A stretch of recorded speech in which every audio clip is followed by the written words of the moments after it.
بسم الله الرحمن الرحيم الحمد لله رب العالمين وصلى الله على سيدنا محمد وعلى آله وصحبه أجمعين. We'll remind you about fasting, but we'll talk about the things which is more in deep, the deep end of fasting you need to know. Obviously we know fasting is obligatory, is one of the pillars of Islam, and it's been ordained on all people, mankind, from the time of Adam alayhi salam. And the Christian modified their fasting to lentil only, and even they don't even eat lentil now. Thus they don't eat animal products, is what I know about it. The Jewish used to fast also, but they eat only one meal in 24 hours. Prophet Muhammad sallallahu alaihi wasallam said the difference between us and the Jewish and the people of the book fasting is that we have suhoor. So if you don't have suhoor, you're copying Christian or Jew. Try to have suhoor. We will never know the benefit of fasting, which is in the hand of Allah, and we will never know how much the reward of fasting.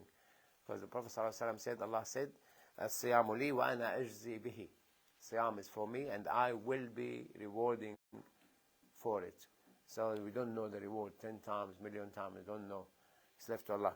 And probably we'll never know, obviously, the health benefits, because fasting, the best of fasting, the Prophet ﷺ said us that we have to wake up for suhoor.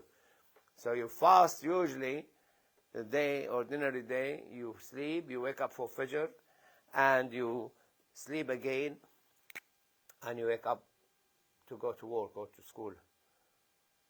Fajr. But in Ramadan, we have the period of eating, suhoor. So you sleep, you wake up, you have a snack, you pray Fajr, and you sleep again.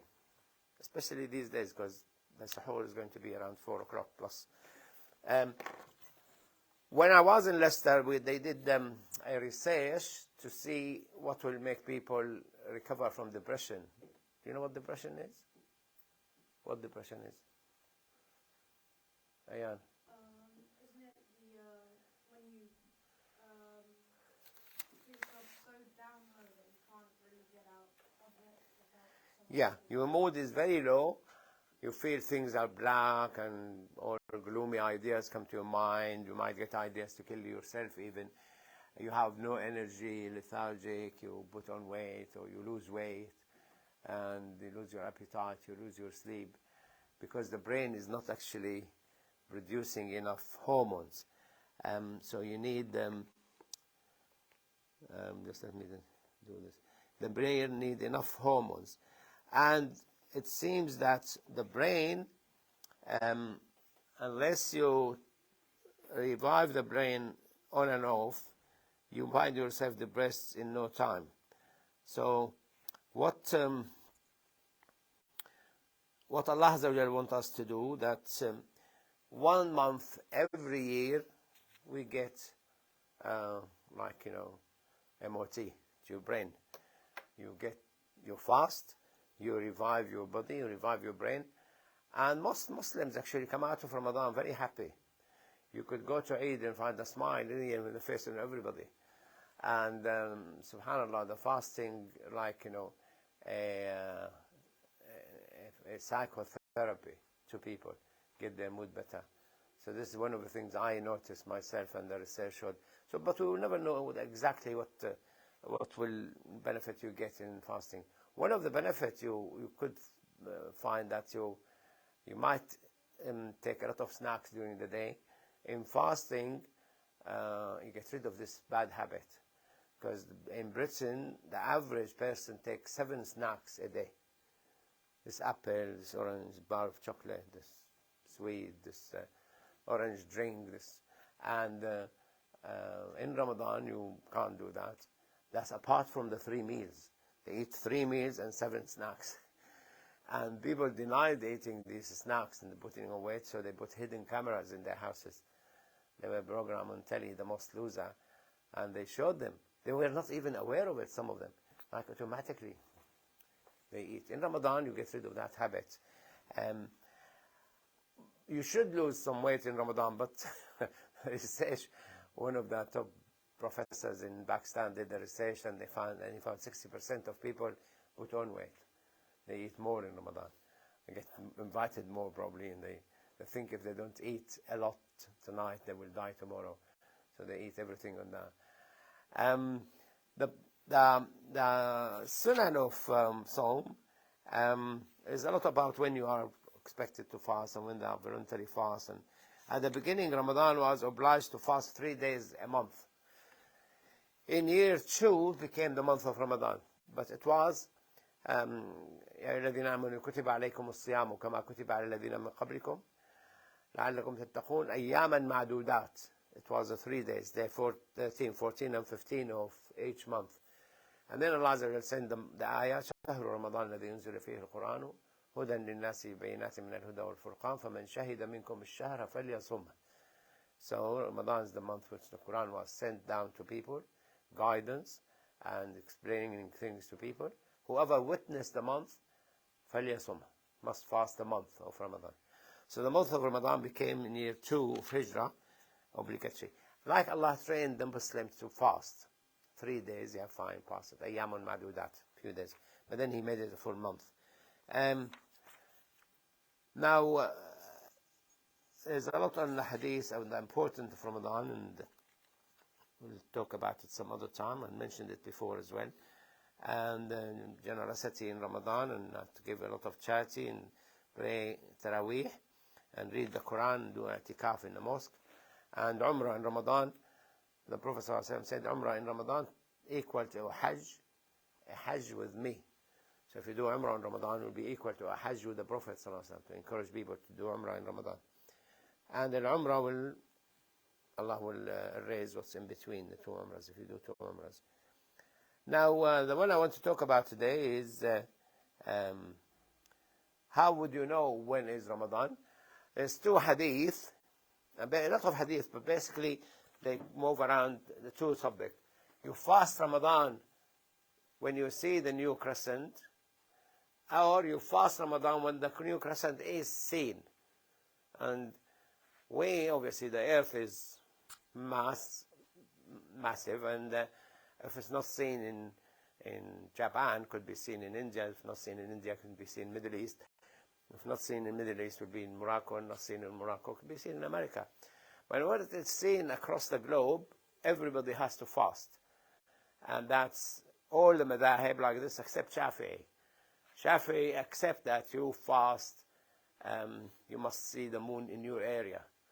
While Hanafi, you fast if the moon is seen anywhere across the globe.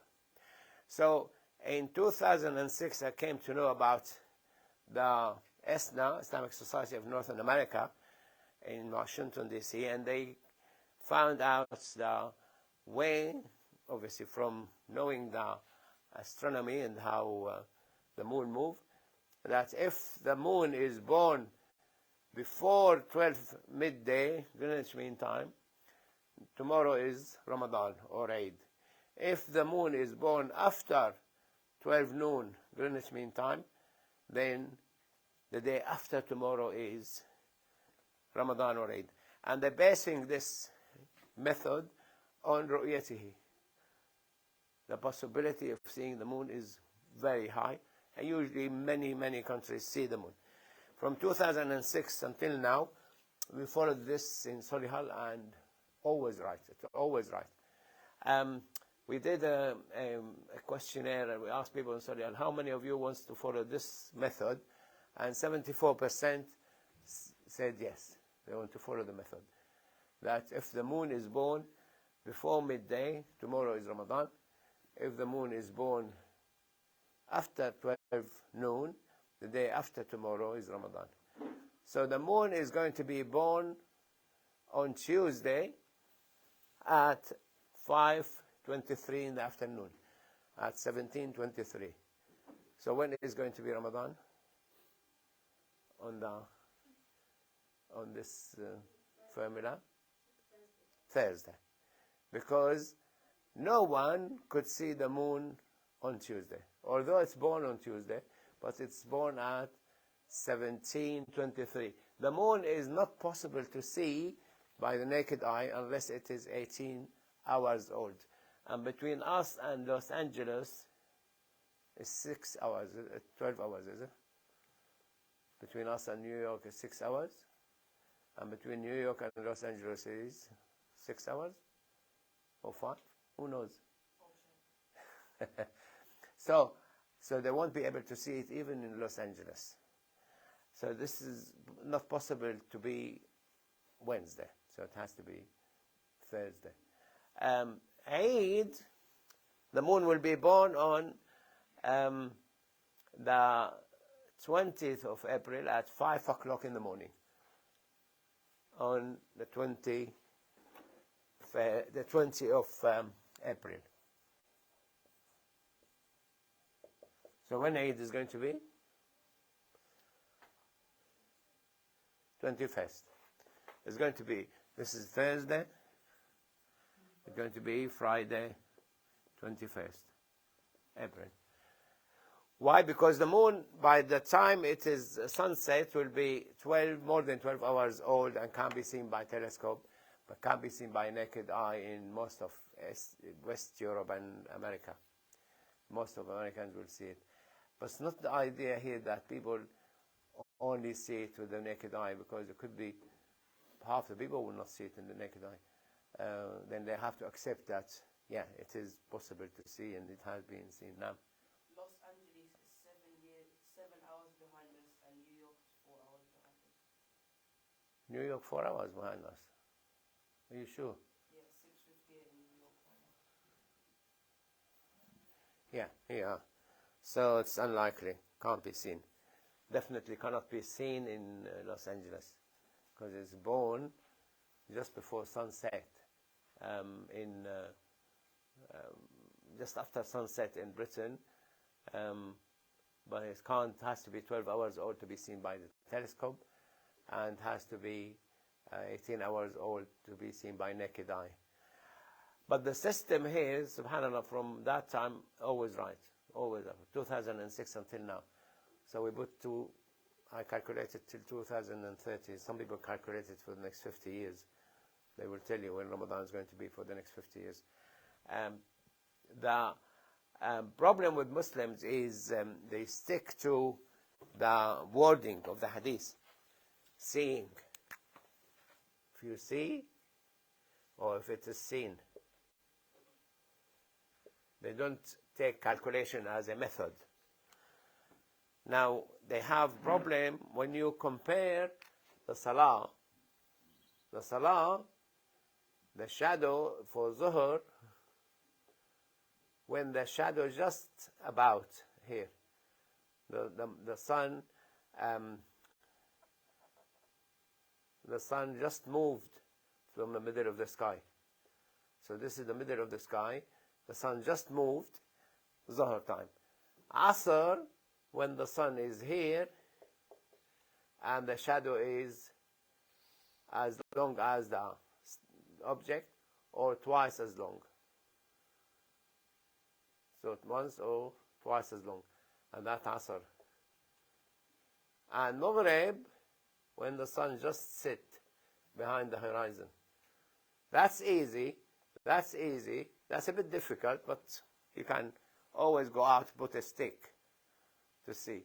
But if it's cloudy, how are you going to see the stick? And Isha, when the sun is here, become dark. So the Muslim discovered something else to say when is Zuhr and Asr. What is it? They don't go out with the stick. Yeah, the clock, the watch. They accepted to use this calculation for Salah. None of us go out, even in Saudi, even in Pakistan. They don't go out and put a stick. Hold on. The stick's still not as long. No, make azan now. They don't do it. All of them look at the clock, or they time it. When it tick, tick, tick, tick. Okay, say azan. Allah. And a lot of you have azan clock in your house. You don't go and put the stick. They accepted to change the salah into the calculation and the clock, and they still refuse to change the start of the month and end of the month according to the calculation. This is the way they are. I mean, you can't convince them. And you can't even convince some people that the earth is round. How are you going to convince them that Some people still think the earth is flat, and you are flat, you can move around, they can't see it around. Some people still don't think the earth moves around the sun, and then still some people do not believe in the coronavirus. Many died because they never believed. And some people even idiot enough to say that the earthquake in Turkey in North Syria was made by the American. Have you heard that? They said they put nuclear bombs and things. So how many, I looked into the statistic and I looked into the research. And you know how many you need? They calculated it, 140 nuclear bombs under the ground to cause such an earthquake. So without us knowing, it has been the American and the CIA or Russia and the China. They just jungle, put a lot of. They have been working in the dark, putting nuclear bombs under Turkey. There's people who have all sorts of conspiracy theories, and they have their own brain. Respect their brain. I'm not going to fight them. If you think it is nuclear bombs put by the American, yeah, okay, go and fight America. Take all their nuclear. Oh, you know how many nuclear bombs they have? The American? 4,000 something. They have a lot. Israel have nuclear bombs. Israel could have destroyed the Arab around it and took over the country from the Palestinian and things. No. Why would America waste 125 of their nuclear 140. 140 of their 4,000 bombs to make an earthquake in Turkey? I don't know. Ask those conspiracy theory.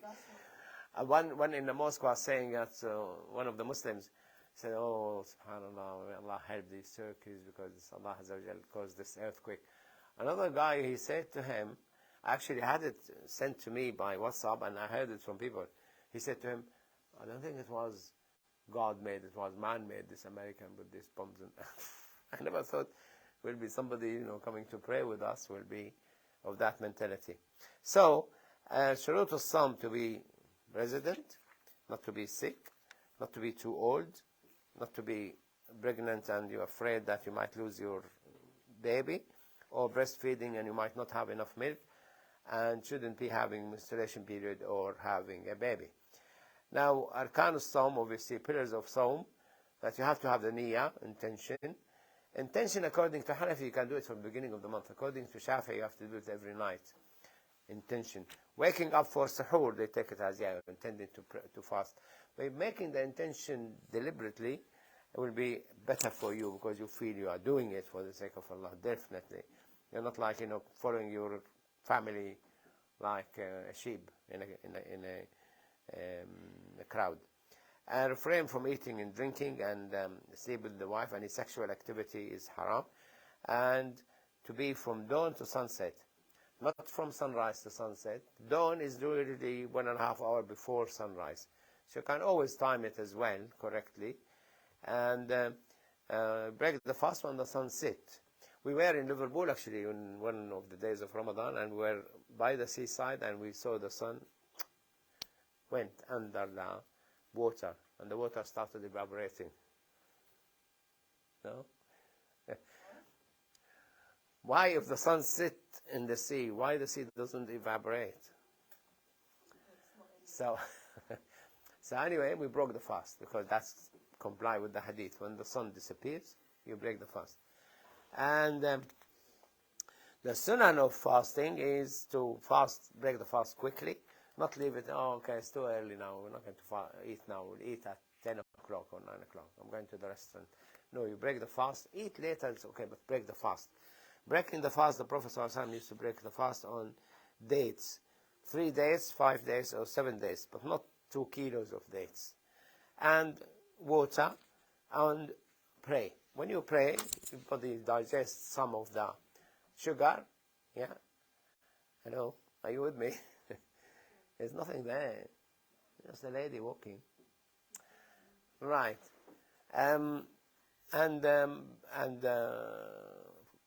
Give your stomach some sugar, so when you eat, you can digest. Some Muslims have the habit is just give you 3 dates, 3 samosa, 3 bakura, a bowl of soup. Somebody invited us when we were knew in Nod, invited us to his house, so we went. He gave us the dates and then gave us the bakura and samosa and the soup and things. And then we had some chat. We prayed Maghrib and then had some chat. And, okay, thank you for the iftar. We're going. So, well, food is nothing. He meant the food is the rice and the meat. And we were full from the starter. So the starter, break the fast on 3 dates, 5, 7 if you are too greedy, but not more. And pray Maghrib and come back. And you make dua before you make the fast, break the fast. You make dua, because that's the most acceptable dua before you break the fast. The Prophet used to say, sallallahu alayhi wa sallam, Allahumma laka sumna wa ala rizqika aftarna. Fataqabbal minna innaka anta as-sami'u al-alim. So Allah, for you we fasted, and we broke the fast on the food you created for us. And may Allah accept from us, because you are most hearing, most knowledgeable. And you have to have suhoor as well. That's from Sunnah. And the Prophet ﷺ, as I said, difference between us and the fast of the Jewish and the Christian were suhoor. So you wake up, you make suhoor. Even water, even a sip of water, even some dates, even usually my children used to break the fast. You make suhoor with cereal.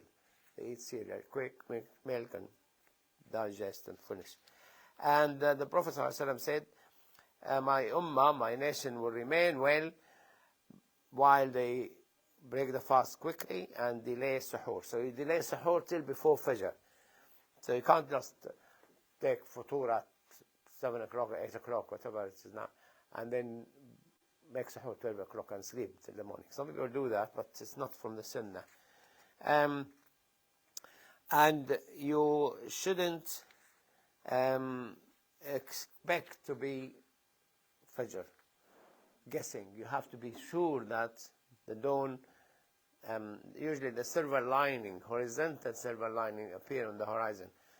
But I'm not sure that any of you or any of your families go out to the roof and look into the silver lining. You have to rely on the calculation, the watch.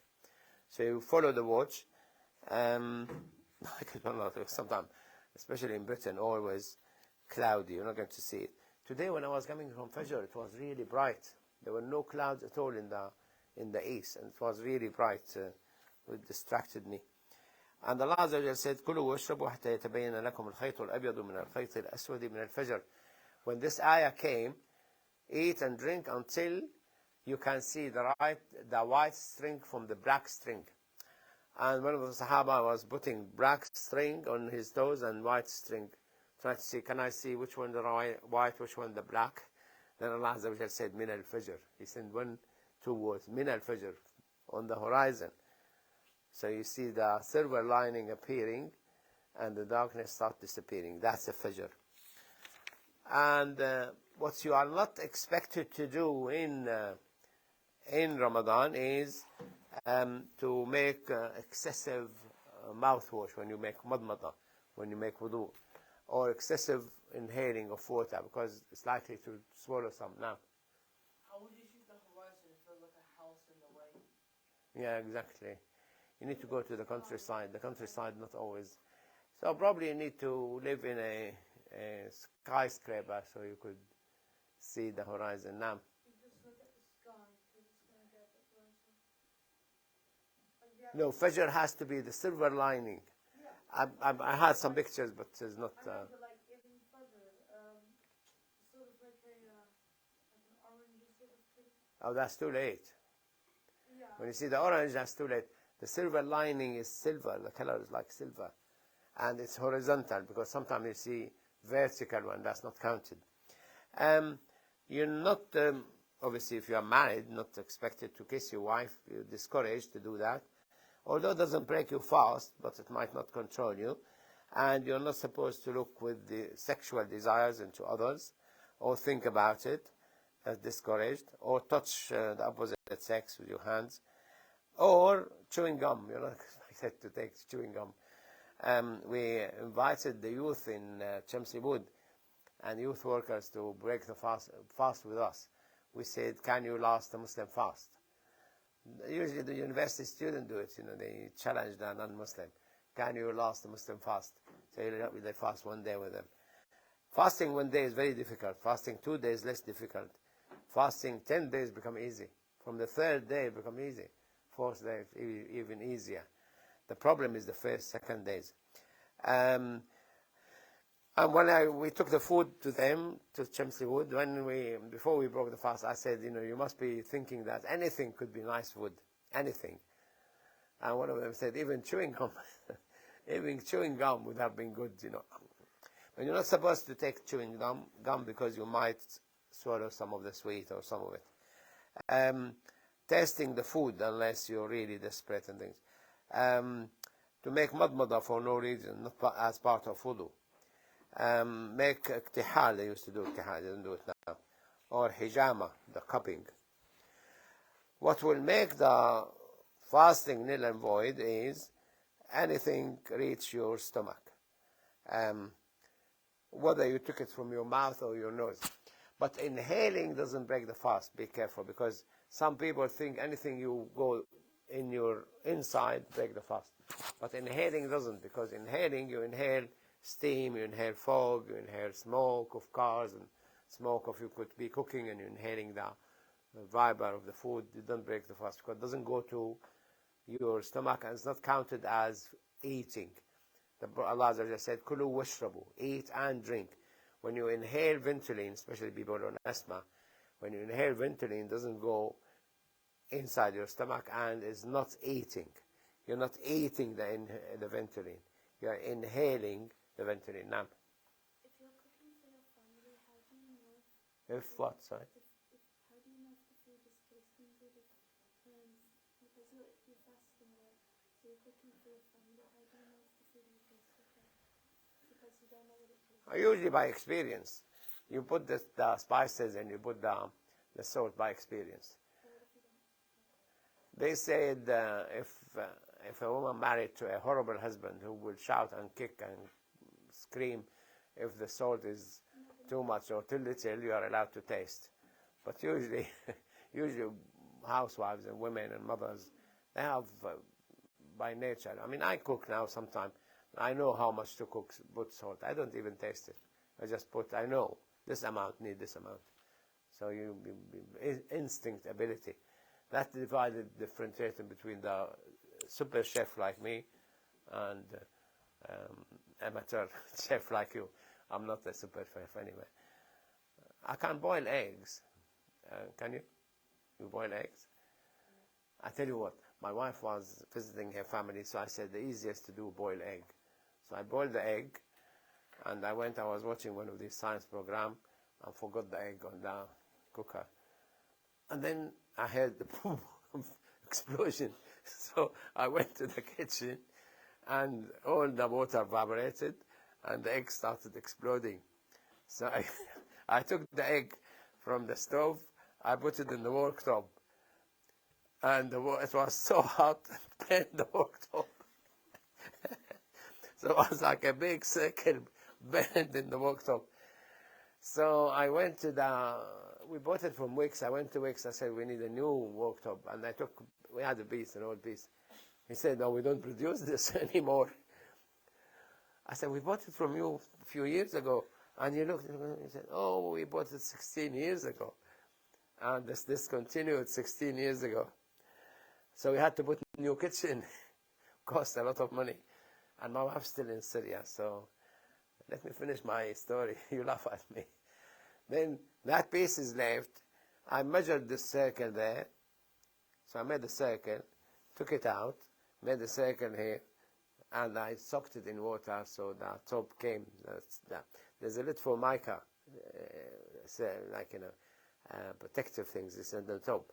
So I managed to split it from the top. I took that circle, put it in that place, and it looked fine.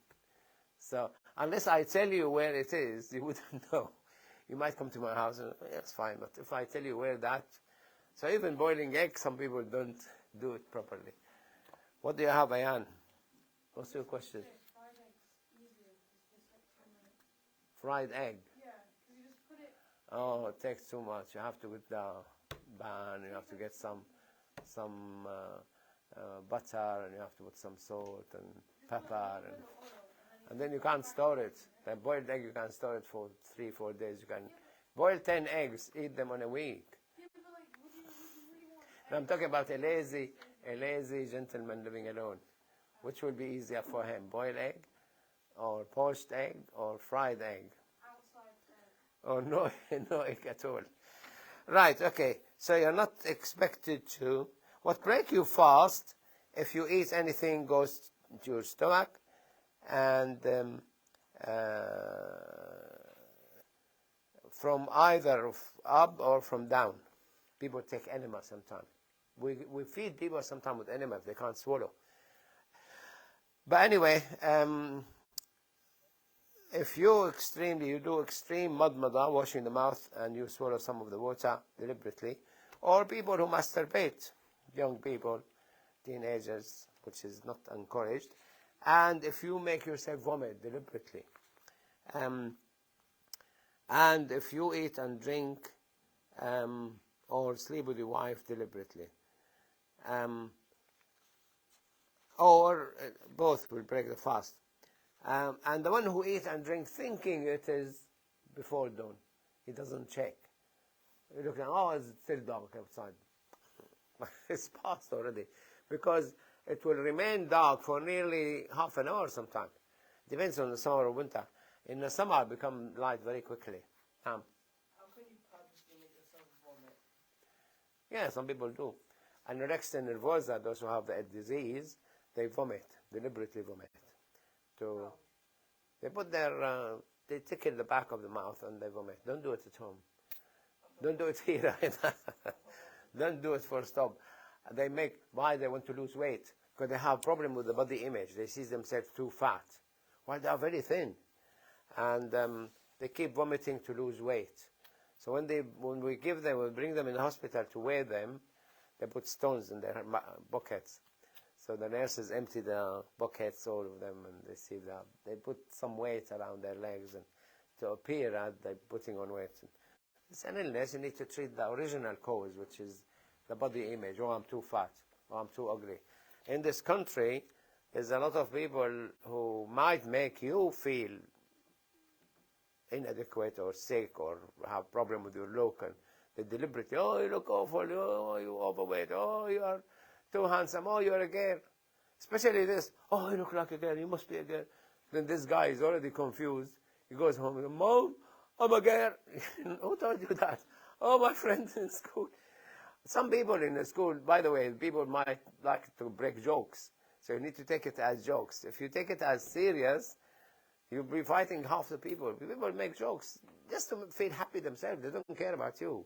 They break jokes, right, left, and center. But take it as a joke and reply with a joke. Yeah? How would you reply to somebody making a joke on you? You learn how to make jokes without insulting people. So, if you eat and drink, forgotten that you are fasting, you stop. You don't say, oh, I'm already broke my fast. Okay, I carry on eating the whole lot. You can't do that. You have to stop, carry on fasting till the sunset. And even if you eat stones and marbles, and even if you eat diamond, you break your fast. If it reaches your stomach, you break it. Don't eat diamond because it's very sharp. It could cut your stomach into two halves. And what breaks your fast is what goes inside, not what goes outside. So if you go to the loo, you don't lose your fast. Or if you refuse to make niyyah, or if somebody left Islam, they became kafir, or a'yadu billah. Allah protect all of us. If you break the fast, one of these, deliberately, if somebody sleep with the wife during the Ramadan, he break the fast, he has to fast 2 months. Continuously. From day 1 to day 60. If he cannot because of physical problems or others, then he might have to free a slave. If there's no slaves, then he feeds 60 people. And that's the same if you eat deliberately. You don't want to remain fasting, you eat deliberately. And Abu Hanifa and Malik, rahimahullah, you have to fast for 2 months. Or give kafara, feed 60 people. Um, what you are allowed to do in fasting is to brush your teeth in fasting, providing you don't swallow the water or you don't swallow the toothpaste. I've eaten the toothpaste. Where is this tube? I've eaten it, Mom. And you're not supposed to, you can't have a shower. You can eat as much as you want after the sunset till dawn, but don't carry on eating. In the summer in northern Sweden, our friends there who said they break the fast at 10 o'clock at night, and they eat, pray Maghrib, eat, go to the mosque, pray Taraweeh, have suhoor, and start fasting for 12 o'clock when the sun comes out, because the sun only dip for 2 hours. In the winter only 2 hours then. So they make suhoor at 11:30, and they break the fast at 2:15 or something. They fast 2.5 hours. Some of them said to them, no, you need to copy the nearest country who have genuine 12 hours fasting, 12 hours breaking the fast. Then you can travel if you want. You can have treatment, but not through the mouth or through the back passage. You can have injections in your muscles or in your vein. And you can put perfume, so it wouldn't smell. What you could be, you shouldn't worry about whether you swallow your saliva or not. I swallowed my saliva, broke the fast. No, you don't break the fast. If you vomit spontaneously, not deliberately, you are sick and you vomited. If you swallow a fly, he put that. No, if you swallow a fly, malaria, if insect bitten you. If you inhale the dust from the road or the smoke or the fog, or if you saw a wet dream at night, it's okay, don't break your fast. If you eat or drink forgetting, Allah has given you a gift, eating and drinking, but don't carry on. You stop, wash your mouth and carry on fasting. And the kafara, you only pay kafara when you break the fast deliberately, or you sleep with your wife and you get married. Alhamdulillah, you are protected because you don't have girlfriends, so you don't have problem with that. Sallallahu alaihi wasallam.